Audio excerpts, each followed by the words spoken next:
Սիրելի ժողովուրդ, Հայաստանի Հանրապետության սիրելի քաղաքացիներ։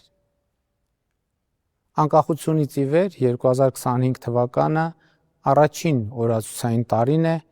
որ Ադրբեջանի հետ հրաձգության հետևանքով ոչ զոհ ենք ունեցել, ոչ վիրավոր։ Հայաստան-Ադրբեջան սահմանին հրաձգության հետևանքով զոհեր չունենք սկսած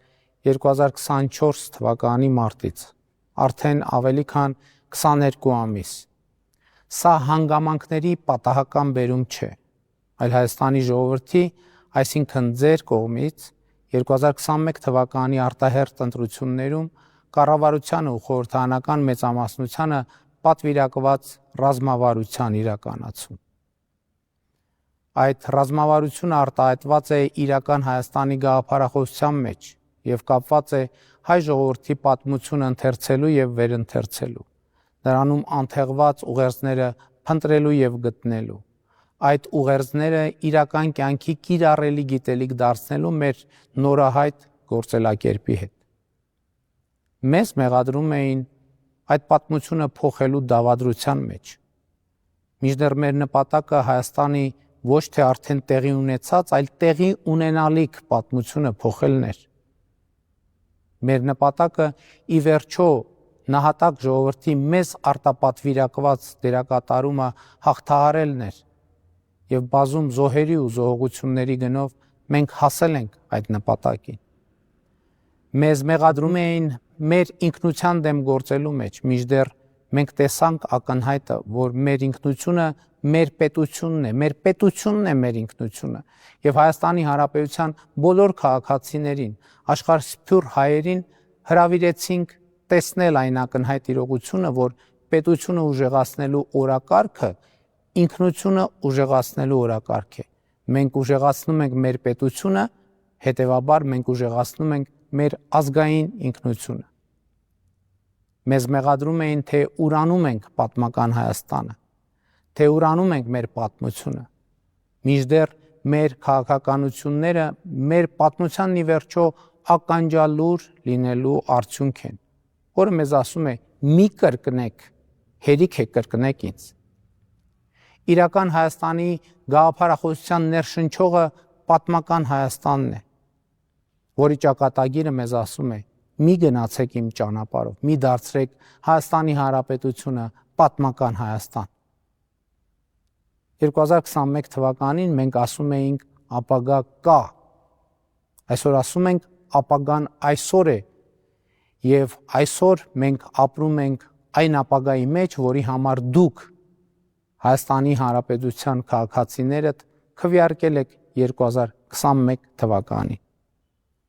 2025 թվականը այդ խաղաղ ապագայի, խաղաղության առաջին լիարժեք օրացուցային տարին է։ Մենք ոչ միայն ձևակերպեցինք իրական Հայաստանի գաղափարախոսությունը, այլև Հայաստանի Հանրապետությունը դարձրեցինք իրական պետություն, որը գործում է իրական աշխարհում։ 2025 թվականի իմ միջազգային երկկողմ պաշտոնական հանդիպումների աշխարհագրությունը աներևակայելի է։ Միացյալ Նահանգների նախագահ, Ռուսաստանի նախագահ, Չինաստանի նախագահ, Ֆրանսիայի նախագահ, Իրանի Իսլամական Հանրապետության նախագահ, Թուրքիայի նախագահ, Ղազախստանի նախագահ, Արաբական Միացյալ Էմիրությունների նախագահ, Ադրբեջանի նախագահ, Տաջիկստանի նախագահ, Հռոմի պապ, Եվրոպական խորհրդի նախագահ, Եվրոպական հանձնաժողովի նախագահ, Գերմանիայի կանցլեր, Ճապոնիայի վարչապետ, Բելգիայի վարչապետ, Վրաստանի վարչապետ, Էստոնիայի վարչապետ, Ալբանիայի վարչապետ։ Այս բոլոր հանդիպումներում մենք մի նպատակ ենք հետապնդել՝ Հայաստանը դիրքավորել որպես լիարժեք անկախ և ինքնիշխան պետություն, որ խնամակալության կարիք չունի, այլ կարող է հասկանալ ինքը իր կարիքներն ու հարցերը, կարող է ինքը կայացնել իր հարատևության և ոչ թե գոյատևության համար անհրաժեշտ որոշումներ։ Եվ մենք հասել ենք այդ նպատակին։ Մեզ մեղադրում են թուրքասիրության և ադրբեջանամետության մեջ, մինչդեռ մեր խնդիրն է սեփական աչքերով տեսնել ու ճանաչել մեր տարածաշրջանը ու միջավայրը և թույլ չտալ, որ մեր տարածաշրջանին առերեսվելու մեր պատմական այո, արդարացված վախերը օգտագործվեն մեզ կառավարել խաղացնելու, ինքնուրույն ու ինքնիշխան լինելու, մեր կամքը կոտրելու համար։ Եվ մենք հասել ենք այդ նպատակին։ Հայաստանի Հանրապետությունը այսօր պետություն է, քան երբևէ, անկախ է, քան երբևէ, ինքնիշխան է, քան երբևէ, անվտանգ է, քան երբևէ։ Դարակազմիկ փոփոխություններ են տեղի ունենում մեր տարածաշրջանում։ Անկախությունից ի վեր առաջին անգամ Ադրբեջանի տարածքով գնացքները բեռներ են բերում Հայաստանի Հանրապետություն։ Ադրբեջանի հետ երկկողմ առևտրի առաջին նշաններն են ի հայտ գալիս։ Ապրանքի ձեռքբերման առաջին խոշոր դեպքերն են արձանագրվել։ Սա գրվող պատմություն է մի նոր, եւ սա խաղաղության պատմություն է։ Այդ պատմության առաջին արարի կուլմինացիան Հայաստանի եւ Ադրբեջանի միջև խաղաղության հաստատումն էր։ 2025 թվականի օգոստոսի 8-ին Միացյալ Նահանգների նախագահ Դոնալդ Թրամփի նախաձեռնությամբ Սպիտակ տանը հրավիրված գագաթնաժողովում Ադրբեջանի նախագահի հետ հռչակագիր ընդունեցին, որը որպես վկա ստորագրեց նաև նախագահ Թրամփը։ Մեր ներկայությամբ երկու երկրների արտաքին գործերի նախարարները նախաստորագրեցին Հայաստանի եւ Ադրբեջանի միջև խաղաղություն եւ միջպետական հարաբերություններ հաստատելու մասին համաձայնագիրը, որի տեքստի համաձայնեցման մասին մենք եւ պաշտոնական Բաքուն հայտարարել ենք դեռ 2025 թվականի մարտին։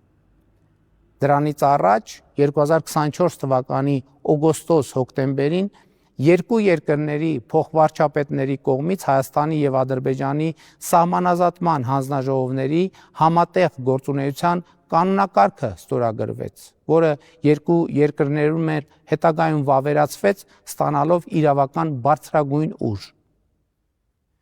Սա Հայաստանի եւ Ադրբեջանի միջև երկկողմ ձևաչափում ստորագրված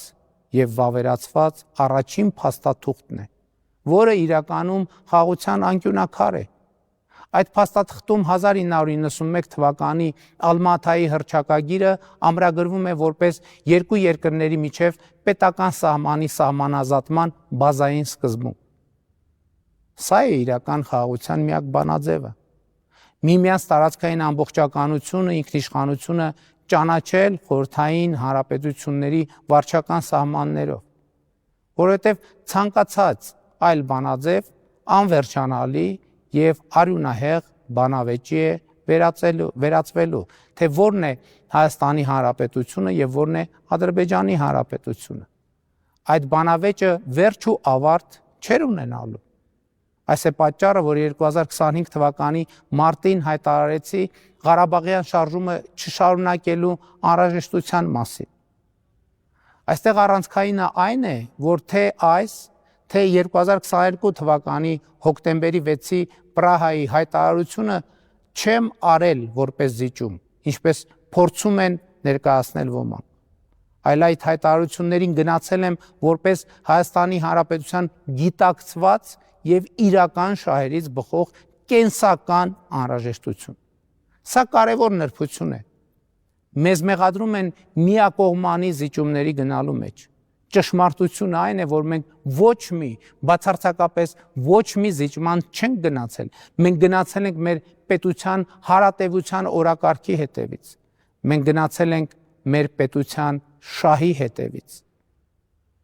Ղարաբաղը մերն էր, հիմա այլևս մերը չէ, խոսույթը աշխարհքաղաքական թակարդում գտնվողի գիտակցության արտահայտություն է։ Մինչդեռ պետության եւ քաղաքացու գիտակցությունը ասում է Հայաստանի Հանրապետությունը մերը չէր, հիմա այլևս մերն է։ Այո, մեր նահատակների կյանքի գնով։ Այո, մեր տառապանքների ու զրկանքների գնով։ Եվ այդպիսով ավելի թանկագին, այդպիսով սիրելի, քան որևէ այլ բան, որովհետև ոչ այլ ինչ է,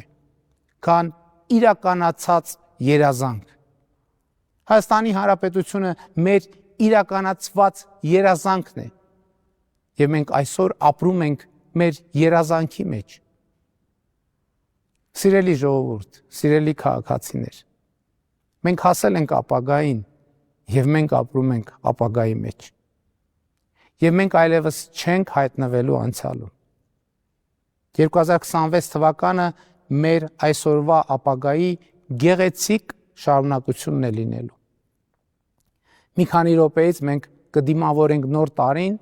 արձանագրած լինելով բարձր տնտեսական աճ։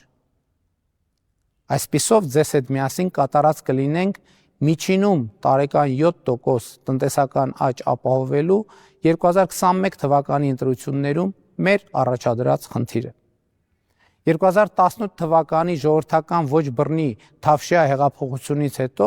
Հայաստանի Հանրապետության տնտեսությունը աճել է ավելի քան 50%-ով։ 2025 թվականին պետական բյուջեի հարկային եկամուտները 30%-ով ավելի են, քան 2017 թվականի ամբողջ պետական բյուջեի եկամուտները։ Սա ձեր շնորհիվ Հայաստանում աշխատող,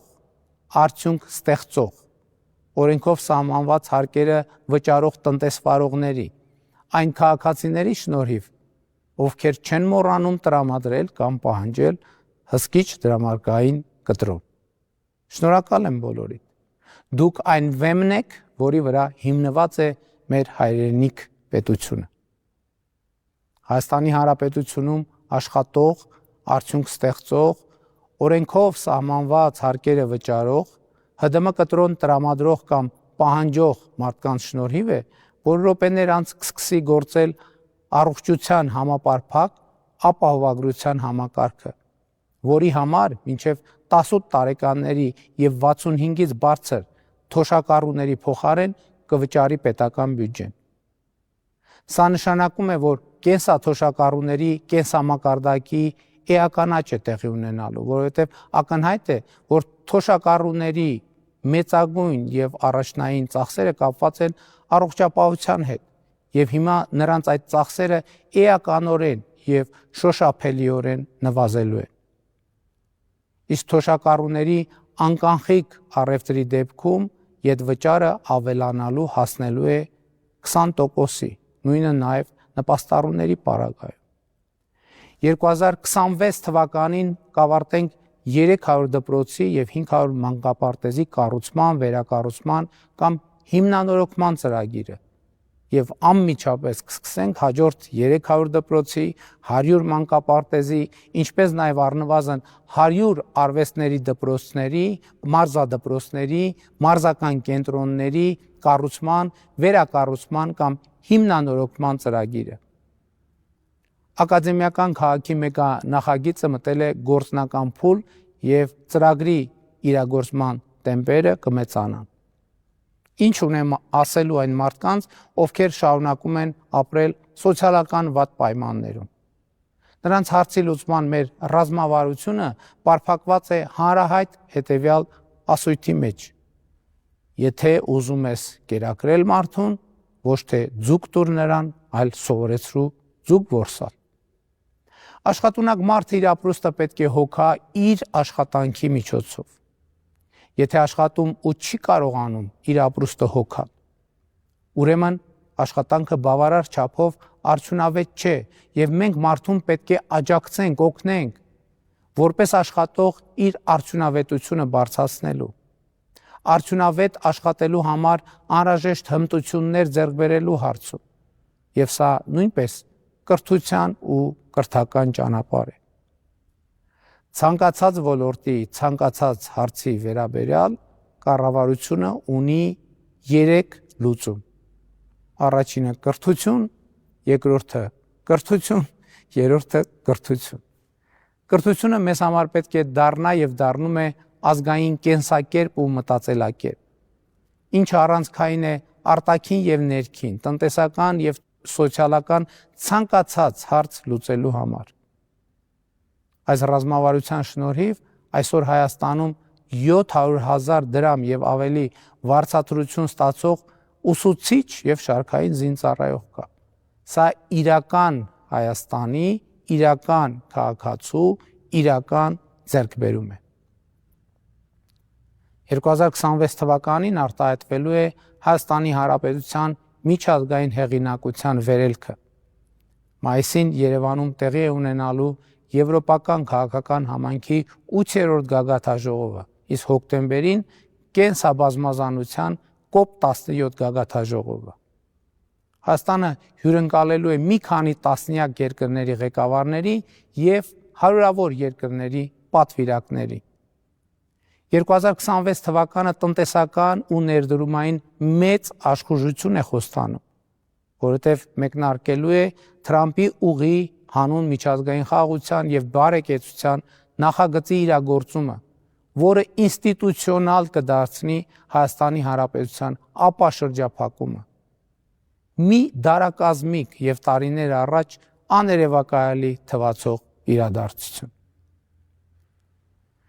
2026 թվականի կարևորագույն իրադարձությունը, սակայն, Ազգային ժողովի հունիսին կայանալիք հերթական ընտրություններն են։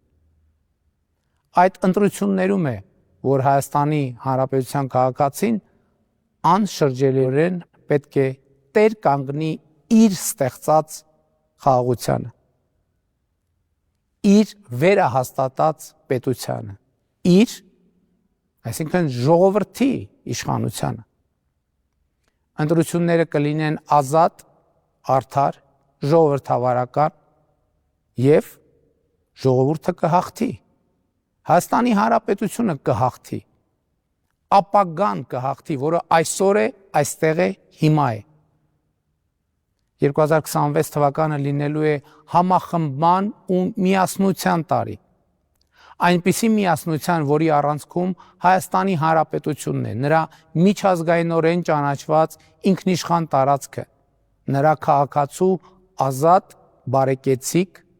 և երջանիկ ապրելու իրավունքը, Հայաստանի Հանրապետության անկախությունը և պետական շահը, փառք նահատակներին և կեցցե Հայաստանի Հանրապետությունը։ Շնորհավոր ամանոր և Սուրբ Ծնունդ։ Սիրում եմ բոլորիդ։